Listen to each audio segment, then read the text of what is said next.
আমাকে বাঁচিয়ে রেখেছে। হ্যাঁ, তাহলে ভগবান প্রত্যেকটা জীবের আত্মারূপে তিনি অধিষ্ঠিত।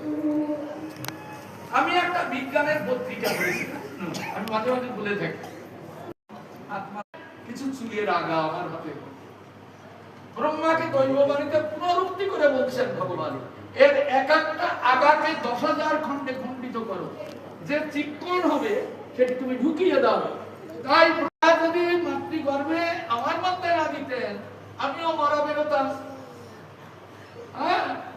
উনি যতক্ষণ এর মধ্যে আছেন ততক্ষণ আমি জীবিত, ততক্ষণ আমি বুদ্ধিমান, ততক্ষণ আমি জ্ঞানী, ততক্ষণ আমি ঐশ্বর্যবাদী।